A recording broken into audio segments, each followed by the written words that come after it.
First in first out, यानी जिसकी जितनी ज्यादा नौकरी है उसे निकाल दो। तो किसी को 5 साल पूरे मत होने दो, अपने आप ही कोई पक्का नहीं होगा।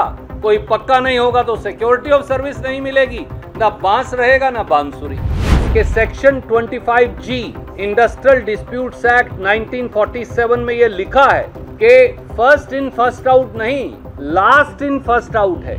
तो पूरी तरह से एक गैर कानूनी आदेश देकर इन सब बच्चों की रोजगार को बर्खास्त कर दिया गया है।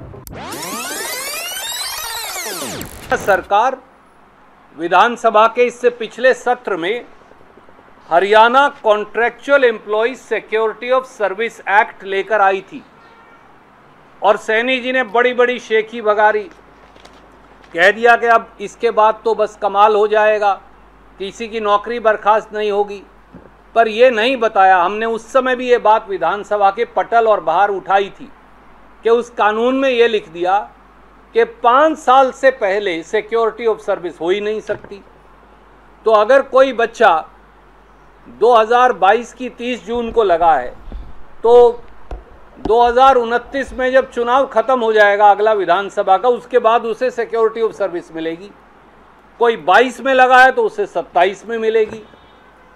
और दूसरी तरफ क्या कह दिया, ये जो इनके ऑर्डर हैं इसमें लिख दिया कि फर्स्ट इन फर्स्ट आउट, यानी जिसकी जितनी ज़्यादा नौकरी है उसे निकाल दो। तो किसी को 5 साल पूरे मत होने दो, अपने आप ही कोई पक्का नहीं होगा।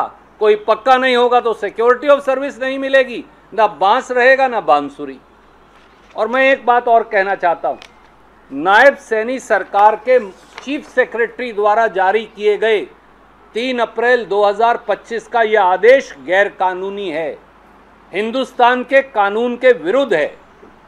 क्योंकि अगर नायब सैनी जी तो चलो नहीं पढ़ते, वो तो सिर्फ मस्खरी करते, पर अगर उनके एडवोकेट जनरल, अधिकारी और सरकार ये पढ़ती तो पता चलता कि section 25G industrial disputes act 1947 में ये लिखा है कि फर्स्ट इन फर्स्ट आउट नहीं, लास्ट इन फर्स्ट आउट है।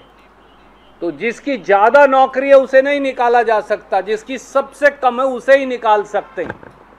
और ये कानून भी है और पंजाब हरियाणा हाईकोर्ट में ये पूरा मामला बाकायदा एग्जामिन हुआ वहाँ की खंडपीठ में। और इस खंडपीठ के पैरा 12 के फैसले में साफ कहा गया कि फर्स्ट इन फर्स्ट आउट नहीं हो सकता, लास्ट इन फर्स्ट आउट है, जैसा इंडस्ट्रियल डिस्प्यूट्स एक्ट में कहा गया है। तो पूरी तरह से एक गैर कानूनी आदेश देकर इन सब बच्चों की रोजगार को बर्खास्त कर दिया गया है। और बाकी के जो 1,20,000 में से बचे बच्चे हैं, मुझे बताया गया है कि 1500 बच्चे निकाले जा चुके जो HKRN के या कॉन्ट्रैक्ट के माध्यम से लगे थे, और बाकियों को निकालने की तैयारी है।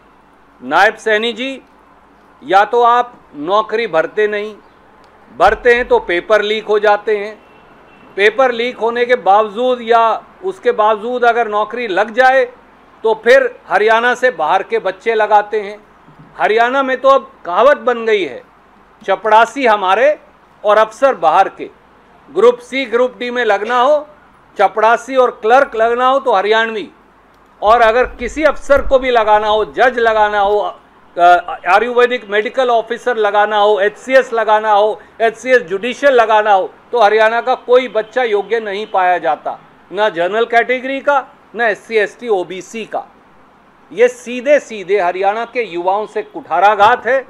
और हमारी मांग है कि श्रीमान नायब सैनी जी, अपनी पत्थर की लकीर तो आपकी पक्की नहीं रही, वो तो रेत की दीवार बन गई, पर कम से कम फौरी तौर से ये सारे गैर कानूनी आदेश वापस लीजिए और ये आदेश वापस लेकर इन बच्चों को दोबारा से रोजगार लगाइए। इनकी महाराज की पत्थर की लकीर आपको दिखा भी देता हूं, वैसे तो आपने देखी है। हमारी सरकार ने कैबिनेट के अंदर आकर के निर्णय किया, हरियाणा प्रदेश के 1,20,000 HKRN के कर्मचारियों को हमने एक कलम से उनको सुरक्षित करने का काम किया। कोई बच्चा बाहर नहीं आ सकता, जो हम निर्णय करते हैं वो पत्थर के ऊपर लकीर है। ये हम तो इनकी पत्थर की लकीर तो अब कच्ची हो, रेत की दीवार बन गई है।